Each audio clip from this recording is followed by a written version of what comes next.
საოცარი სანახაობა ტრავემუნდეში, სადაც ნავსადგურის ყურებით დადგმებით, აი ამ სკამებზე ჯდომით, მაგრამ ეს უბრალო სკამები არ გეგონოთ. ქალაქის პასუხისმგებელ პირს ძალიან ეამაყება ეს სკამები.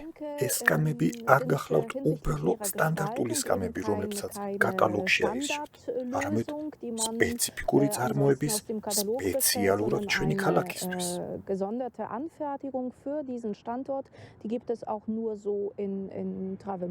მათი ფორმა გემებს მოგვაგონებს.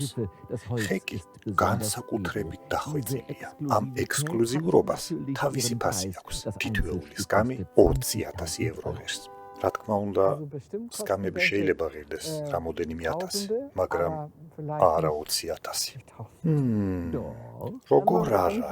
თუ გავითვალისწინებთ იმას, რამდენი სკამი არის აქ, ეს ჯამში საკმაოდ კარგ თანხას შეადგენს. დიახ, ჯამში 29 სკამია და მათი საერთო ღირებულება 580,000 ევრო. არსებობს თუ არა უფრო იაფი საშუალება? ამ კითხვაზე პასუხი ნათელია. დიახ, რა თქმა უნდა არსებობს, მაგრამ საქმე იმაშია, ჩვენ შემთხვევაში იაფი საუკეთესოა თუ არა. თუ აქ რაღაც სხვა მიზანი გვაქვს, ეს გადასახადის გადამხდელთა ფულის უზარმაზარი ფლანია. ვიცი, რომ ამის მოსმენა არ მოსწონთ ქალაქის პასუხისმგებლებს, მაგრამ მე ამაზე ვარ. მაგრამ შეეცადეთ ოდესმე იპოვოთ ვიზუალურად მიმზიდველი სკამი, რომელიც მნიშვნელოვნად იაფი იქნებოდა. ეს 100 ადვილი არ გეგონა. კაი, ხო, ვიცი, ინტერნეტში რამოდენიმე მოდელის პოვნა მხოლოდ ერთი დაწკაპუნებით შეგიძლია. შვენიერი სკამები, რომლებიც უფრო იაფია და ჩემი აზრით უფრო კომფორტულია, მაგრამ სამწუხაროდ მხოლოდ 1200 ევრო. ხო, მაგრამ უფრო იაფი სკამები მერიისთვის უფრო ძვირი იქნებოდა, რადგან სტანდარტული სკამებისთვის სახელმწიფოს მხრიდან დაფინანსება არ იქნებოდა.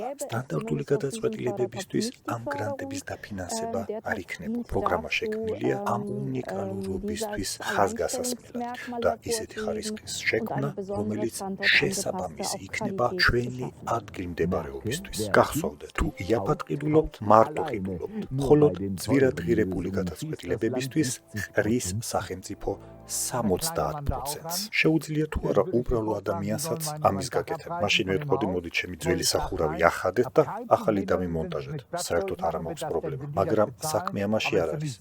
თუ უფრო ძვირია დაფინანსება არსებობს, თუ იაფია დაფინანსება არ არსებობს. როგორ არა? ეს არის გერმანიის სუბსიდირების პოლიტიკის მიზანი. მაშინ როცა ჯდომა სკამების ერთადერთი დანიშნულება არ არის, სკამების მხოლოდ დასაჯდომად გამოყენება, ჩემი აზრით, ძალიან პრიმიტიული. სკამები გაცილებით მეტი, ასეთი ელეგანტი, ასეთი მშვენიერი, ასეთი ძვირი, მათი უბრალოდ დასაჯდომად გამოყენება ძალიან პრიმიტიული იქნებოდა.